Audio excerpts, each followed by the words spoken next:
नमस्कार। कहते हैं हर शुभ काम की शुरुआत गणपति का नाम लेकर करनी चाहिए, क्योंकि 64 कलाओं में माहिर इस देवता का आशीर्वाद अगर सर पर होता है तो सफलता मिलनी तय है। गणेश उत्सव के मौके पर हम आपके सामने ऐसे 3 बिजनेस आइडियाज लेकर आए हैं जो आजमाए हुए हैं। 5 लाख से 50 लाख की पूंजी से शुरू होने वाले ये बिजनेस ऐसे हैं जिनसे प्रेरणा लेकर आप भी कर सकते हैं नए कारोबार का श्री गणेश। सबसे पहले मिलते हैं एक ऐसी कंपनी से जो अपने बिजनेस के जरिए मोटा पैसा तो कमा ही रही है, लेकिन साथ ही वो पर्यावरण के लिए भी काम कर रही है। ग्रीन डस्ट एक रिवर्स लॉजिस्टिक कंपनी है जिसने 50 लाख के सीड फंड के साथ 2008 की मंदी में कारोबार की शुरुआत की, लेकिन ग्रीन डस्ट ने मंदी को धूल चटाई और अब ये कंपनी बन गई है 300 करोड़ की। सैमसंग का ये डबल डोर फ्रिज आप खरीद सकते हैं 24% ऑफ में, एलजी की front loading washing machine 40% of में, या फिर एलजी का 42 इंच एलईडी टीवी 30% की छूट पर। ये दाम किसी बम्पर सेल से कम नहीं लगते और ये लुभावने ऑफर्स दे रही है ग्रीन डस्ट, जो पुराने और डिफेक्टेड प्रोडक्ट को जेन्युइन फैक्ट्री पार्ट से रिफर्बिश कर बाजार में भारी डिस्काउंट में बेचती है। और ये मुमकिन है ग्रीन डस्ट के रिवर्स लॉजिस्टिक्स के जरिए। अगर आप एक प्रोडक्ट को सेल करने के बाद की वापसी की जर्नी अगर आप उसकी मैप करते हैं तो उस प्रोडक्ट जिस एक्टिविटी से गुजरता है उसको मैनेज करना रिवर्स लॉजिस्टिक्स के स्कोप में आता है। तो बहुत सारी छोटी छोटी कंपनियां हैं जो कि अलग अलग काम करती हैं। कुछ लोग केवल रिपेयर करते हैं, कुछ लोग केवल ट्रांसपोर्ट करते हैं, कुछ लोग केवल आफ्टर सेल सर्विस का काम करते हैं, कुछ लोग केवल इलेक्ट्रॉनिक वेस्ट का काम करते हैं। तो स्कोप बहुत बड़ा है। हितेंद्र ने RLC यानी रिवर्स लॉजिस्टिक कंपनी की शुरुआत 4 साल पहले 50 लाख के सीड कैपिटल के साथ की। खुद का कारोबार शुरू करने से पहले हितेंद्र माइक्रोसॉफ्ट में बतौर सीनियर मैनेजर OEM डिवीजन को हेड कर रहे थे। वहीं पर इन्हें अपने बिजनेस वेंचर के लिए आइडिया भी मिला और शुरू हुई रिवर्स लॉजिस्टिक्स की कहानी। इनकी माने तो भारत में डिफेक्टिव या यूज्ड प्रोडक्ट्स का रिटर्न रेट 4% का है और इस तरह के कारोबार के लिए एक बहुत बड़ी अपॉर्चुनिटी।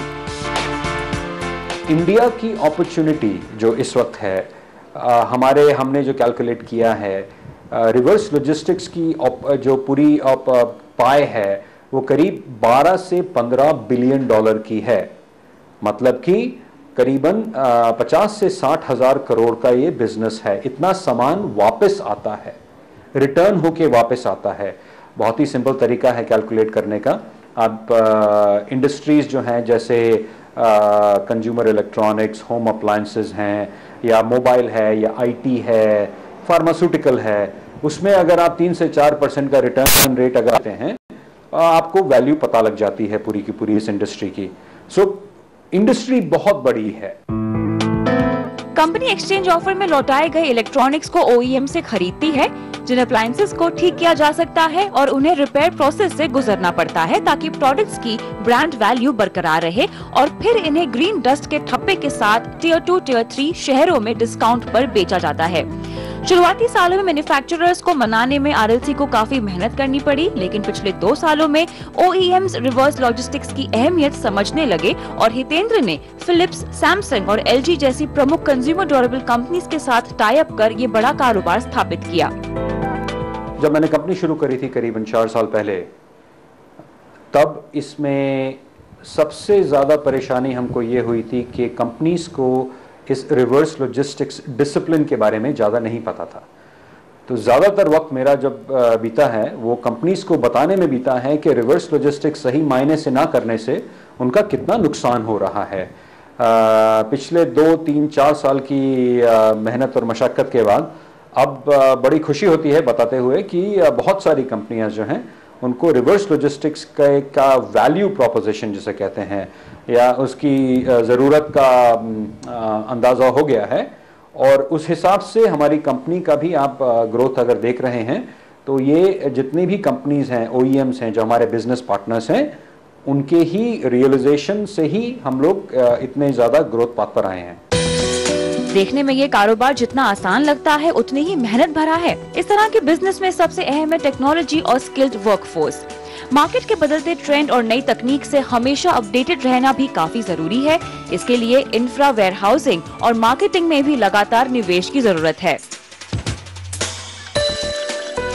इस वेंचर को शुरू करने के लिए सबसे ज़रूरी बात यह है कि आप एक अपना कोर कॉम्पिटेंसी या नीश कर लीजिए, पहले उसमें अपना नाम कमाइए। जैसे कि अगर आप रिपेयर ऑपरेशन डालना चाहते हैं कि मैं कंप्यूटर के मदरबोर्ड को रिपेयर करना है मुझे, उसमें आप एक बार अपना ट्रस्ट जनरेट कर लेते हैं, तो जो कंपनी आपको रिपेयर का काम दे रही है उसके बाद आप धीरे धीरे अपना इंफ्रास्ट्रक्चर बढ़ा सकते हैं। और उसके अलावा ट्रांसपोर्टेशन कंपनी है, आज वो लोग आपके पास तक प्रोडक्ट पहुंचाती हैं, वही कंपनी आपका प्रोडक्ट वापस भी लाती हैं। तो छोटे छोटे ट्रांसपोर्टेशन कंपनी वाले, आपको क्या चाहिए, पहले इसको एक छोटा स्कोप लेके उसमें आप इसमें महारत हासिल करिए। वैसे किसी भी इलेक्ट्रॉनिक रिटेल में 4 से 5% का मार्जिन कमा सकते हैं, लेकिन ग्रीन डस्ट जैसे रिफर्बिश्ड इलेक्ट्रॉनिक आइटम्स के स्टोर में आसानी से 8 से 10% का मार्जिन मिलता है। और अगर आप ऐसा कारोबार शुरू करना चाहते हैं, इस इंडस्ट्री में घुसने का एक बहुत आसान तरीका है, वो है कि हमारी जैसी कंपनी के फ्रेंचाइजी से शुरुआत आप कर सकते हैं।